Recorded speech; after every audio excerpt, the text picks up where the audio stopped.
জাল সম্পর্কে এই যে এখানে একজন ভাইকে আমরা পেয়েছি, আমরা তার থেকে জানবো। ভাই, আপনার নাম কি? আমার নাম মোহাম্মদ হেলালুদ্দিন। এই জালটা আসলে কি নাম? এইটার নাম হচ্ছে রিং জাল। আসসালামু আলাইকুম। আসলে গ্রামীণ পরিবেশ, আজকে বর্ষা হইতেছে, তো এই রাস্তা দিয়া হাঁটা ধরছি। রাস্তাটা অনেক সুন্দর।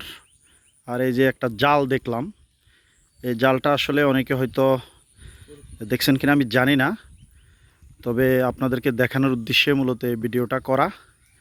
আর এই জালটা কি নাম এবং কি মাছ ধরা হয় এই জাল থেকে, আমরা সব কিছু জানবো। এখানে একজন লোক পেয়েছি, তার থেকে জানবো।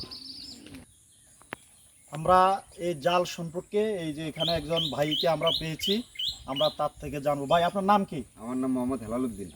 এই জালটা আসলে কি নাম? এইটার নাম হচ্ছে রিং জাল। রিং জাল। এটা কোথায় বসানো হয়? এটা খালে বসানো হয়। কি কি মাছ পাওয়া যায়? এটা চিংড়ি মাছ, শৈল মাছ, বোয়াল মাছ, হ্যাঁ, ফুটি মাছ পর্যন্ত পাওয়া যায়। কিরকম মাছ পান প্রতিদিন? ওই 1-1.5 হাজার টাকার মাছ পাওয়া যায়। ও আচ্ছা আচ্ছা। এই জাল এইখানে খালে বসান না? জি। এটা হচ্ছে গ্রামে যে খাল রয়েছে, এই খালে এই জালগুলো বসানো হয়। যেই খালে এই জালটি বসানো হয়, সে হচ্ছে এই খাল। আর এই খালটি হচ্ছে লালমোহন উপজেলায় ধলিগড়নগর এবং লর্ডহার্ডিন্সের সীমান্তবর্তী একটি খাল। আর খালের পাশে রয়েছে এই অপরূপ সৌন্দর্য একটি পাকা রাস্তা, এবং এই পাকা রাস্তার পাশে বিলের মাঝখান দিয়ে আবার একটি কাঁচা রাস্তা গিয়েছে। গাছে অনেক সুন্দর পরিবেশ ধারণ করেছে। এ হচ্ছে আমাদের গ্রামীণ পরিবেশের চমৎকার দৃশ্য।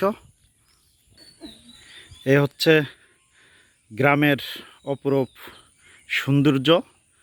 আসলে আপনাকে এই গ্রামীণ পরিবেশ দেখতে হলে আপনাকে এরকম গ্রামে মাঝে মধ্যে আসতে হবে, তাহলে আপনি এই দেখতে পারবেন এই অপরূপ সৌন্দর্যের খেলা, যেটি একমাত্র গ্রাম ছাড়া আপনি আর কোথাও দেখতে পারবেন না। দেখেন চারপাশের কি সুন্দর অপরূপ দৃশ্য, এখানে আসলে আপনার মন ভরিয়ে যাবে। আর এটি হচ্ছে মূলত গ্রাম। এই গ্রামের শান্তি একমাত্র আপনাকে গ্রামে আসলে পাবেন। দেখেন রাস্তার পাশে কতগুলো তাল গাছও রয়েছে। এই এক পাশে তাল গাছ, অন্য পাশে এই কাঠ গাছ সকল রয়েছে। এ হচ্ছে মূলত আমাদের সোনার বাংলাদেশ, এ হচ্ছে আমাদের মাতৃভূমি, এ হচ্ছে আমাদের গ্রামের সৌন্দর্য। এখানে আরেকটিও জাল রয়েছে।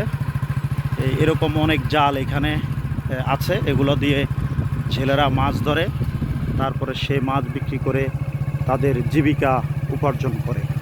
দেখেন অপরূপ সৌন্দর্য ভরা আমাদের এই দেশ।